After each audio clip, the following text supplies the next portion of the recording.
Start. इस साल गणतंत्र दिवस से पहला पखवाड़ा भारत की विदेश नीति को समर्पित रहा। राजधानी दिल्ली में 16 से 18 जनवरी के बीच तीसरे रायसीना डायलॉग का आयोजन हुआ। सैकड़ों वैश्विक नीति निर्माताओं, सरकारी अधिकारियों, कैबिनेट मंत्रियों, भारतीय अधिकारियों, अकादमिक जगत की हस्तियों, निजी क्षेत्र के दिग्गजों और मीडिया के नामचीन लोगों ने इसमें हिस्सा लिया।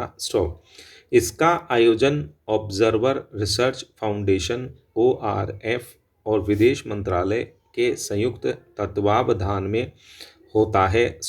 इस बार इसका उद्घाटन प्रधानमंत्री नरेंद्र मोदी और इजराइल के प्रधानमंत्री बेंजामिन नेतन्याहू के साथ ही विदेश मंत्री सुषमा स्वराज ने किया। अब यह भारतीय विदेश नीति का एक प्रमुख आयोजन बन गया है। इसके उद्घाटन सत्र का सार यही रहा कि भारत और इजराइल के बीच रिश्ते और घनिष्ठ होते जा रहे हैं। नेतन्याहू के भारतीय दौरे के बीच ही एक पड़ाव यह भी था। दोनों देश के बीच आर्थिक सहयोग बढ़ाने की बाबत उन्होंने दोहराया कि मुकाबले में केवल मजबूत और दमदार प्रतिद्वंद्वी ही अपना अस्तित्व बचा पाता है और ऐसे में आपको मजबूत साथी के साथ ही गठजोड़ करना पड़ता है। जब से प्रधानमंत्री नरेंद्र मोदी ने कमान संभाली है, तब से भारतीय विदेश नीति में आमूल चूल बदलाव देखने को मिला है। इजराइल के अस्तित्व में आने के बाद वहां का दौरा करने वाले मोदी पहले भारतीय प्रधानमंत्री बने।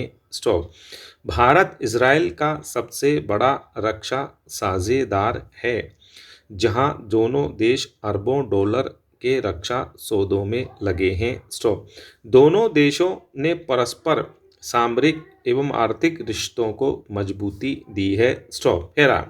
अमेरिका के साथ भी भारत के रिश्ते एक नए दौर में दाखिल हुए हैं। अक्टूबर 2017 में भारतीय दौरे के दौरान अमेरिकी विदेश मंत्री रेक्स टिलरसन ने कहा था कि अमेरिका और भारत गहन सामरिक साझेदार के तौर पर उभरे हैं, जहां रक्षा संबंधों, आतंक विरोधी अभियान के साथ साथ ऊर्जा सहयोग में दोनों देशों के रिश्तों में और प्रगाढ़ता आई है। भारत और अमेरिका मालाबार नौसेना युद्धाभ्यास, रक्षा तकनीक एवं व्यापार पहल और आसान आवाजाही एवं ढुलाई के लिए लेमोऊ जैसे समझौतों के जरिए काफ़ी करीब आ चुके हैं। उस दौरान टिलरसन ने पाकिस्तान का भी जिक्र करते हुए कहा था कि जो देश अपनी सरकारी नीति में आतंक का इस्तेमाल करते हैं, उन्हें मात खाने और बदनामी के अलावा कुछ और हासिल नहीं होगा।